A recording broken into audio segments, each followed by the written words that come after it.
नमस्कार किसान भाइयों, आज के इस वीडियो के अंदर आप सभी का दिल से स्वागत है। किसान भाइयों, टोपाज का नाम आप सभी ने सुना ही होगा, इस्तेमाल भी कर चुके होंगे अगर आप बहुत पुराने फार्मर है तो।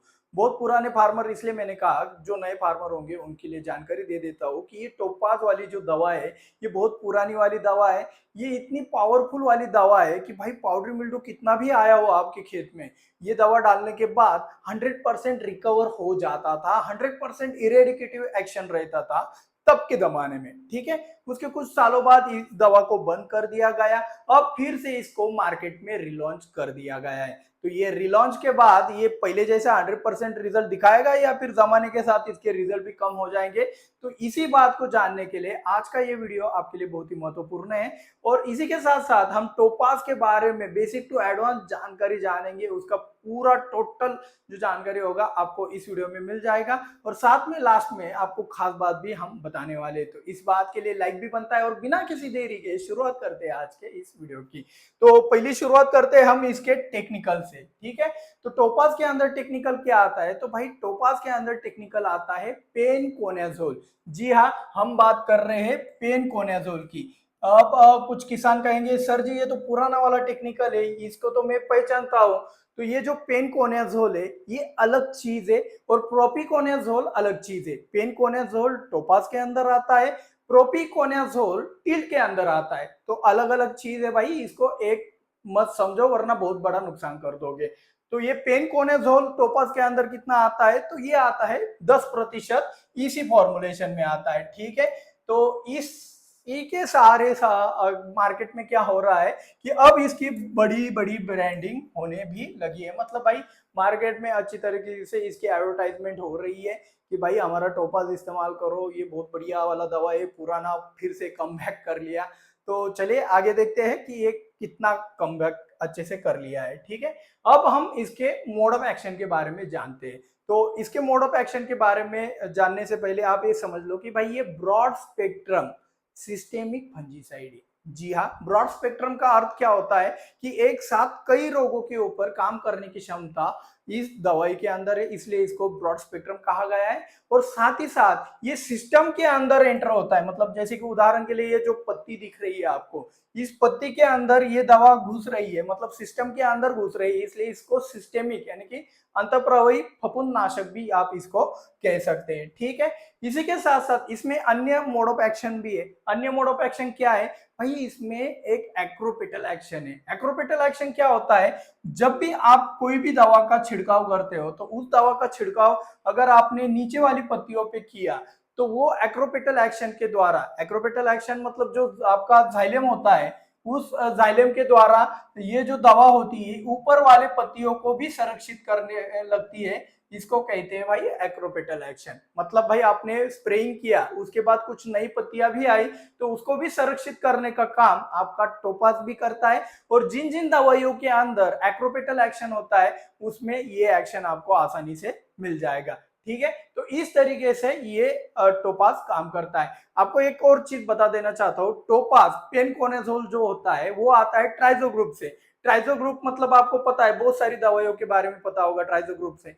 ठीक है, तो ये जो ट्राइजो ग्रुप की सभी प्रकार की दवाइयां कैसे काम करती है, एक बेसिक चीज मैं आपको बता देता हूं कि भाई सिंपल वाला चीज है। ट्राइजो ग्रुप के जितने भी फंजीसाइड होते हैं वो फसल के अंदर, हमारे फसल के सिस्टम के अंदर हीट जनरेट करते हैं, उष्णता जनरेट करते हैं, और उसी उष्णता के सहारे वहां पे फफूंद का विनाश हो जाता है। जितना ज्यादा हीट, जितना ज्यादा उष्णता, उतना उसका परफेक्ट पावर रहता है। तो अब इसका पावर कितना है ये भी जानने के लिए आपको वीडियो अंत तक ध्यान से देखना होगा। अभी हम जानते हैं कि भाई इसके रेन फास्टनेस और रेसिडुअल एक्टिविटी के बारे में। रेन फास्टनेस आपको पता ही है कि भाई बारिश गिरने के बाद, मतलब देखो आपने दवाई का छिड़काव किया और उसके कुछ समय बाद बारिश आया, तो वो दवा काम करेगी नहीं करेगी ये किससे पता चलेगा? ये पता चलेगा आपको रेन फास्टनेस से। तो इस टोपाज वाली जो दवा है पेनकोनाजोल, तो इस दवा का रेन फास्टनेस है भाई 2 घंटे का। मतलब आपने इसका स्प्रे करा और स्प्रे करने के बाद 2 घंटा बाद बारिश भी आया तब भी आपको कोई भी दिक्कत नहीं होने वाली है। साथ ही हम इसके रेसिडुअल एक्टिविटी के बारे में बात करेंगे। तो रेसिडुअल एक्टिविटी कितना है टोपाज का, सिंपल वाला चीज, रेसिडुअल एक्टिविटी मतलब ये होता है कि भाई आपकी जो दवा है आपने छिड़काव किया वो कितने दिनों तक आपकी फसल में कार्य करेगी, इसको कहा जाता है रेसिडुअल एक्टिविटी। तो इसका रेसिडुअल एक्टिविटी लगभग 9 दिनों का है। 9 दिनों तक ये बहुत ही अच्छी तरीके से, शानदार तरीके से काम करेगी। हो गया, सॉरी माफ कर देना। ठीक है, आगे बढ़ते हैं।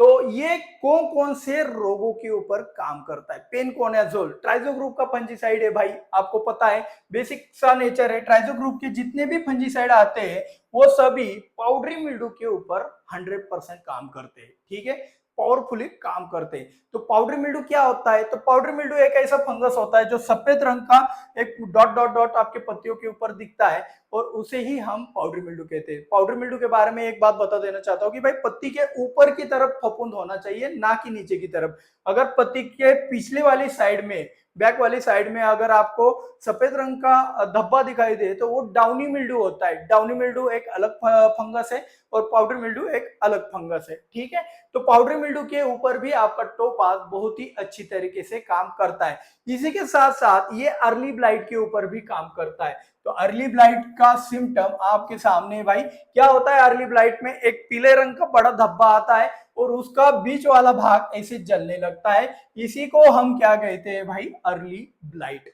ठीक है, तो अर्ली ब्लाइट के साथ साथ आपको ये जो इमेजेस दिखाई दे रही है ये सभी के सभी इमेजेस इसमें, या फिर इस नींबू की फसल में, या फिर एप्पल की फसल में, या फिर ये अपना गुलाब हो गया, गुलाब की फसल में भी ये जो सभी प्रकार के आपको धब्बे दिखाई दे रहे हैं, इस रोग को कहा जाता है स्कैब। जी हाँ, स्कैब कहा जाता है। स्कैब में क्या होता है, इस तरीके से धब्बे आपको दिखाई देते हैं। अगर आपको अपने गुलाब की खेती में ऐसे धब्बे दिखाई दिए तो आप समझ जाना कि भाई आपकी फसल में स्कैब जैसा, स्कैब नामक रोग आ गया है।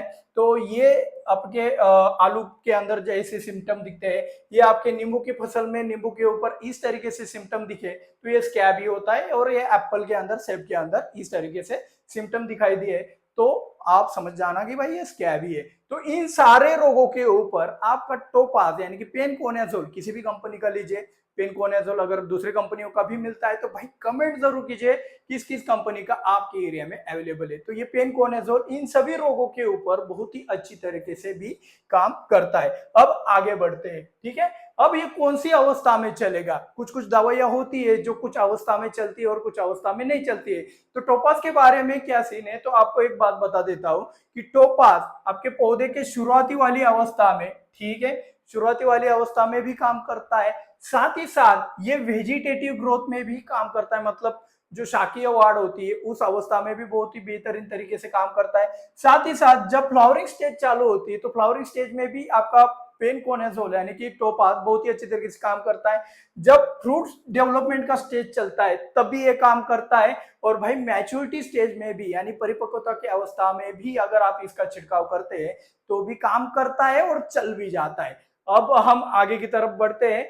आगे की तरफ बढ़ते वक्त हम देखेंगे भाई ये कौन सी फसलों में चलेगा। लगभग ये सभी प्रकार के फसलों में तो चल जाता है, लेकिन अब क्या है, इंडिया में भी कुछ बातें कुछ किसान कहते हैं भाई लेबल क्लेम क्या बोलता है, हम उसी को सुनेंगे। तो लेबल क्लेम के ऊपर आप देख सकते हो इस फसल के ऊपर, इसको ब्लैक ग्राम कहा जाता है। आपके एरिया में इसको क्या कहते हैं बताना।